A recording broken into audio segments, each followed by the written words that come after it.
you always does, bring up that which I wish to speak about.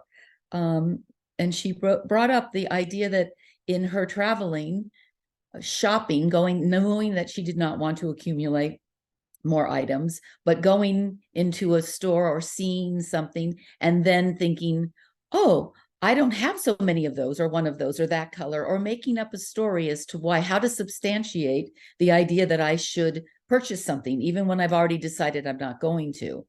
And this really touches upon this, what I want to speak about today, which was last week, we touched on the enduring truths of the Tao Te Ching and a bit of the history of Lao Tzu. And it made me, I thought for the whole week about what are the enduring truths in life? Like, what can we count on that's true now and is going to be true tomorrow and true through the days of my life? And I was like, God, what is there that you really, that you can quantify in some way? You know, when you say like love is enduring, okay, but how do I give language to that so that I can feel that enduring nature? So what other truths are there? What are the teachings across traditions and cultures and languages that address how we live in this embodied form? And what are the truths that we can carry with us and we can use as pivotal points for how we make decisions and how we understand what it is to be in this embodied form? So last week, you'll remember that the Tao or the Tao means the way, so the flow of life, the flow through and with grace is how I feel that the way works in my life. I feel that there's a stream, and I'm in it or I'm not in it. I can feel that. There's a time when I feel, oh, I'm in the flow or I'm not in the flow. And there's a beautiful passage that I just want to work with today that is in the Tao Te Ching. And just as an aside, the version of the interpretation and the translation that I work with is Stephen Mitchell's. And I love how he interchanges the pronoun he and she when he's referring to the way of the Tao. It isn't always he does this or he thinks this. He uses he and she, which I really love. But this one particular short passage that I want to speak to goes like this. The master keeps her mind and always is at one with the Tao. That is what gives her her radiance. The Tao is ungraspable. So the question that the text poses is, how can her mind be at one with it if it is ungraspable? And the reply comes, because she doesn't cling to ideas. And the passage continues with the question, the Tao is dark and unfathomable. How can it make her radiant? And the text answers, because she lets it. So we see in this simplicity, the surrender into the grace. She simply lets it light her. It isn't even a big movement. It's not a big acceptance or a teaching, or you just let it be so. We see how surrender is such a simple process and how difficult we make it. How we attribute all sorts of if I'm going to surrender, I have to give this up and do this, and I have to think this way. And we create a condition that is almost impossible to live into. We make it so that it becomes a task instead of simply allowing the heart space to just let go.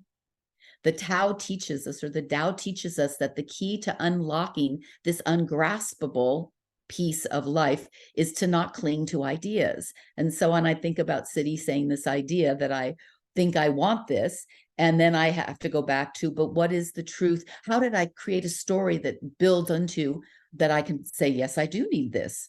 What stories are we creating?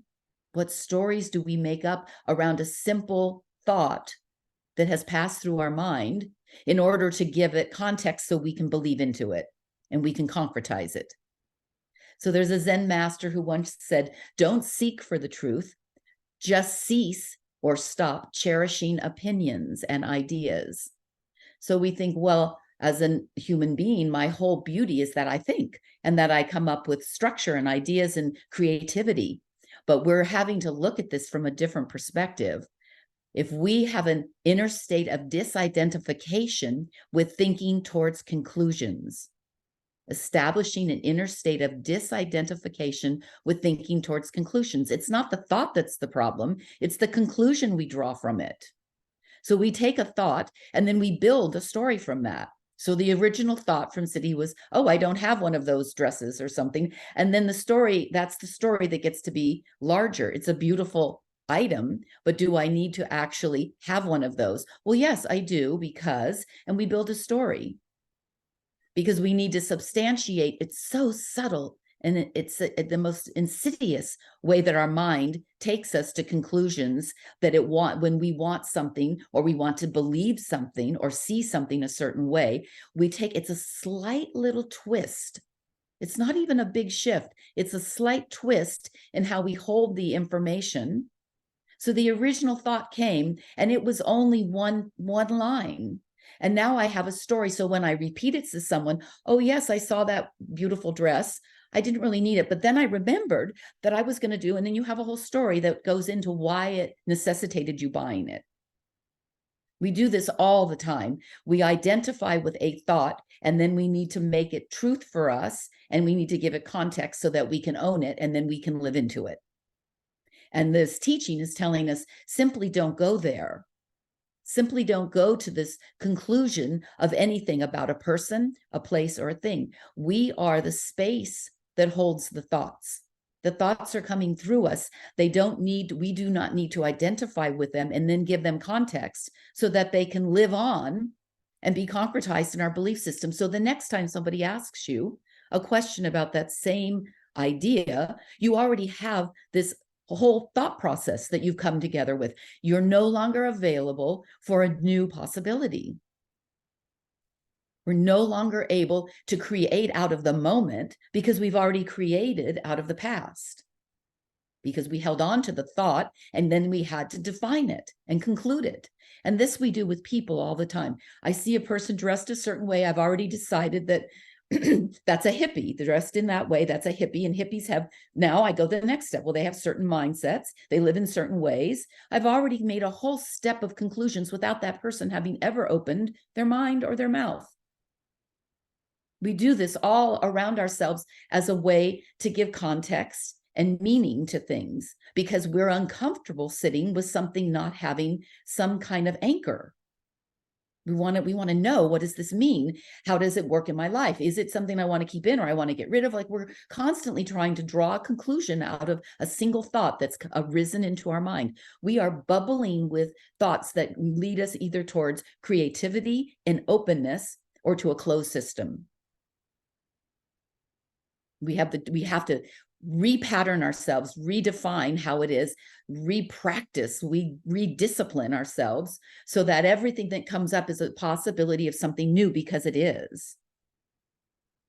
And not hold it on to the old because that's the way I had structured my conclusion that might have worked yesterday or last year. But we don't leave it there. This is why we don't live presently. We live in the past because everything that we remember is from the past. It's not from the present. In the present, it's a whole new situation, but we define it by the past. This is how we live our lives. So the Zen master using the word cherishing, to cherish our opinions. We cherish them. We love to have quick and steadfast opinions, which we then defend. The quick mind, don't we give great value to that? The quick mind that assesses the situation and decides on a movement. I love Lydia Wolfgang and how he, and my observations of him of the years that I've known him, how he sits in the amount of silence that he brings into a situation because he's unwilling to immediately make a conclusion. Simply unwilling. Very few of us are able to do that. That's a huge discipline to just stay and let everything kind of go on. And you don't need to step in until you're really needed to step in. But we step in as soon as the situation starts beginning and we've already concluded what's happening, what needs to happen. And we get a lot done that way. We're really efficient. We're really good. This is, there are parts of your life where you have to do that because you're in a work situation but if you are wanting to live in the creative place of possibility, that does not live in the past. There's nothing if you're an artist and you're just bringing a new canvas in front of you and you're starting to work, you don't want to bring up the old painting you did last week or last year and start there. You want to start on this clean, fresh canvas. Every time we have an opportunity for a thought to come through us, we want to lay it on a clean, fresh canvas, not on one that already has all of these other words on it that tell us how to define this thought. As we mature in our spiritual attunement, we begin to drop this pattern of immediate assessment of situations. And we allow ourselves to sit in this spaciousness, silent, less definitive place. It's uncomfortable for us. But there is no way for us to get through this development of our spiritual nature to the true essence of who we are if we keep pulling everything along with us. We are dragging so many suitcases with us everywhere we go. Into every thought, every situation we've already have a whole set of criteria that we're buying into. And I've noticed as I was observing that this last couple of weeks, this has really come up to me because I'm trying to be in awareness of where I'm doing this. And I notice how often I have a thought and then I take the thought and I want to do a certain thing. So I then pull all these other ideas that are kind of tangentially related to this thought and I make up a story. And then if you asked me about why I'm doing something, like why I want to go to Uzbekistan, I already have a whole substantiated mindset around it that I'm going to sell you on. It's like I'm selling you because I need to have that information myself, but I don't. I think I do. Honestly, I need to sit in the openness and allow the grace to come through me to help me decide decisions about where the next place is I'm going, how I'm going to be in a situation, rather than my mind creating a story that I then can say, this supports what I want to do.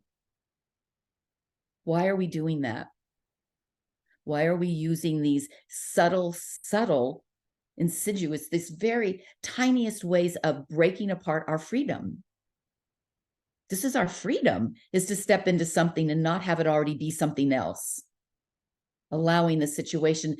I mean, this Sadhguru says this all the time. This is like his ongoing thing that I somehow have not been able to get, of stop deciding where it is you're going to be in terms of where I give you guidance before I even give you the guidance. You've already decided.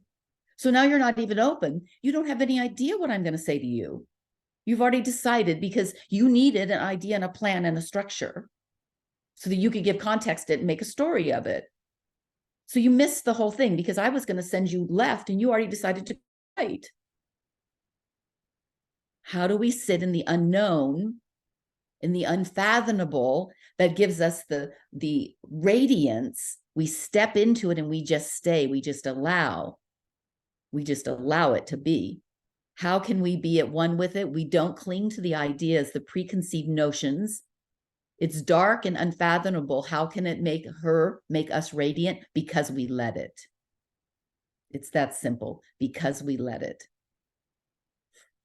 The danger of holding on to thoughts as truth and becoming preoccupied with a line of thinking and a way of communicating the same truth over and over is that we etch it as a conclusion into our memory. And now every time that similar situation comes up, we automatically have an answer that has a structure to it. And we were no longer available for the brilliance of creation in the moment, something new that's possible, that's going to come out of someone's mouth that never has said anything like that before, or it's going to come out of a situation that we thought was going to be challenging, turns out to be extremely beautiful. We don't know. But as soon as we set the container, we have set up, it's that little boundary of when we draw the line around the little ant with the marker and the ant doesn't walk over the little line. There was no barrier. Doesn't walk over the little line. We don't want to be ants not walking over the line. We don't want to create a circle around ourselves. It feels safe, but it's simply limiting. Simply limiting. So we have to take great effort to not be in that way. It takes us a consciousness. We have to train ourselves to be in the space of be the space that holds the words and the thoughts, not to be the words and the thoughts. Just be a space holder, be a silent, spacious space holder. Watch what rises. Let's see what arises without having to give context to it and make a story out of it that we can then defend and take into the world. Every person who supports Trump is like this. Well, a lot of them might be, but there also are some other kinds of people. We can't put everybody into a bucket and throwing the baby out with the bathwater.